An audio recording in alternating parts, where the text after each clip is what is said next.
எல்லா வேலையும் முடிச்சுட்டு தான் வருவான் போல. தோ வந்துடுறேன்னு சொல்லிட்டு போனான். இன்னும் ஆளை காணோம். ஒருவேளை அந்த மல்லிகை கடை மல்லிகாவை பார்க்க போயிருப்பானோ? அவனுக்கும் மல்லிகாக்கும் இருக்கிற உறவாக்கணும் ஃபர்ஸ்ட். ஆண்டவா, இவன் கிட்ட இருந்து என்ன எப்படியாவது காப்பாத்தேன். ஆண்டவனா? வண்டு, பொன் வண்டு. மாமா வந்துட்டியா?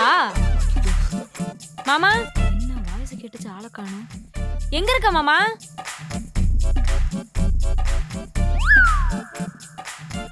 நான் உன் மாமா இல்லை பொன்வண்டு, மருதமலை மாமணியே முருகன். முருகா, நிஜமாவே நீயா? ஆம் குழந்தாய், நானேதான்.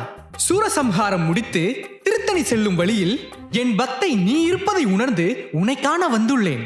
ஐயோ, கும்பிட போன தெய்வம் குறுக்க வந்த மாதிரி குமரனே என் வீட்டுக்கு வந்திருக்கு.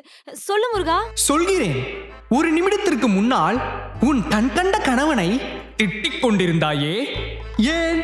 அதை ஏன் கேக்குற முருகா? அவன் என்ன அப்படி பாத்துக்கிறேன் இப்படி பாத்துக்கிறேன்னு சொல்லி சாவடிக்கிறான். பக்தையே, நீ கூறுவது முற்றிலும் குற்றம். என் நெற்றிக்கண் சூடாகிவிட்டது. ஐயோ, முருகனுக்கு நெத்திக்கண் கிடையாது, சிவனு தானே இருக்கு. தப்பா சொல்லிட்டடா Vijay. I am very sorry Muruga. அவன் கொஞ்சம் ஓவரா பண்ற மாதிரி இருந்துச்சா, அதான். அப்படியெல்லாம் கணவனை குறை கூறக்கூடாது. நான் தான் என்னுடைய பாடி டபுளை உன் கணவனாக அனுப்பியுள்ளேன். பாடி டபுளா? உன் கணவனை நீ அப்படியெல்லாம் திட்டக்கூடாது. அவன் எது செய்தாலும் உன் வாழ்க்கையின் சந்தோஷத்துக்காகத்தான் இருக்கும். அதனால் அவனை சந்தேகப்படாமல் அவனை சந்தோஷமாக வைத்துக்கொள். அப்படியே ஆகட்டும் முருகா. வேற என்ன செய்ய வேண்டும்? வேறென்ன அவனுக்கு பிடிக்கும்? இரவுக்கு தலை கறியும் முட்டை புரோட்டாவும் செய்துவிடு. அவனுக்கு ரொம்ப ரொம்ப பிடிக்கும். செய்யறேன்டா, செய்யறேன். என்ன முருகனையே மரியாதை இல்லாமல் கூறுகிறாய்? முருகனை மரியாதை இல்லாம கூப்பிடலடா, என் புருஷனை தான் மரியாதை இல்லாம கூப்பிடுறேன். அவனையும் தானே மரியாதை.